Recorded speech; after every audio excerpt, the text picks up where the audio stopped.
La loi Leonetti, en tout cas, avait comme avantage de pouvoir rappeler, euh, d'une part, le droit pour tous aux soins palliatifs, et d'autre part, le double refus à la fois de l'acharnement thérapeutique et de l'euthanasie. Nous avions, avec la loi Leonetti, une difficulté sur la question de l'hydratation et de l'alimentation du patient.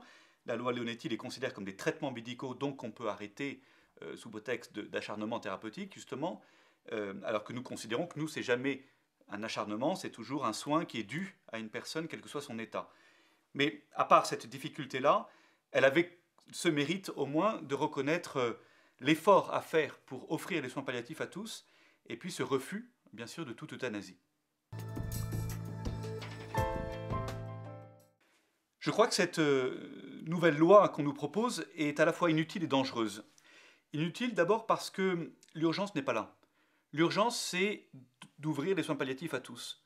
C'est un droit, dans la loi Leonetti précédente, c'est un droit. Or, faute de crédit et faute d'application, eh bien, beaucoup trop de personnes encore aujourd'hui n'ont pas accès aux soins palliatifs. L'urgence, c'est aussi, je pense, de développer la solidarité intergénérationnelle pour que les personnes ne meurent pas seules. C'est ça le vrai scandale, c'est de mourir seul sans être accompagné. L'urgence, c'est de former les personnels soignants aux soins palliatifs. Cette nouvelle loi, elle serait aussi dangereuse. Pourquoi? Parce qu'elle ouvre un nouveau droit qui serait celui d'une sédation terminale pour le patient en fin de vie. Il s'agit en fait d'endormir, de plonger quelqu'un dans un coma profond pour soulager ses douleurs. Une sédation en phase terminale serait légitime si elle est vraiment faite en dernier recours, quand on n'arrive pas à soulager autrement la douleur exceptionnelle que connaît le malade, quand elle est réversible et quand elle a comme intention unique de soulager la douleur. Là où la nouvelle loi est très ambiguë, c'est qu'elle ouvre ce droit à une sédation quand simplement le pronostic vital est engagé à court terme, ce qui reste très large. Elle peut être irréversible et elle s'accompagne en plus de l'arrêt des traitements. Or, nous le savons, dans la première loi Leonetti, les traitements, c'est aussi l'hydratation et l'alimentation. Si vous plongez quelqu'un dans une sédation, si vous faites à quelqu'un une sédation terminale en arrêtant l'hydratation et l'alimentation, en fait, vous le tuez.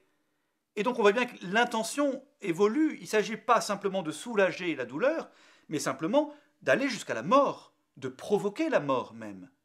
Certes sans souffrance, mais de provoquer la mort, c'est une euthanasie cachée. Voyez?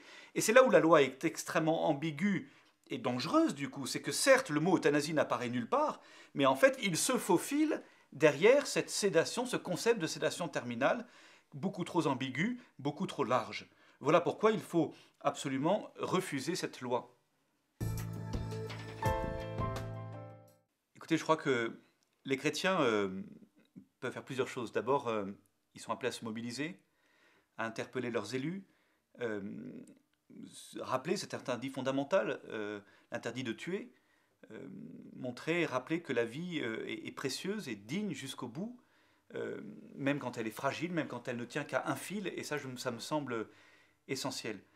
Je crois aussi qu'il faut être aux avant-postes de cette solidarité intergénérationnelle qu'on a à redécouvrir, qu'on a à vivre, à approfondir davantage. Accompagner les personnes en fin de vie, faire en sorte qu'en France, plus personne ne meurt isolé, ne meurt seul. Pour moi, le vrai scandale, il est là. Euh, et que la vraie souffrance est de vivre cet isolement face à la mort. Ce sont des moments qui sont difficiles. Et pour la personne, et pour la famille autour, et pour les personnels soignants. Et c'est là où il me semble que construire ensemble cette solidarité, cette fraternité, pour vivre ensemble ces derniers instants, euh, en faisant tout pour que la douleur soit soulagée, et pour que du coup chacun puisse les vivre dignement et de façon juste, voilà l'enjeu pour nous et voilà l'urgence pour chacun.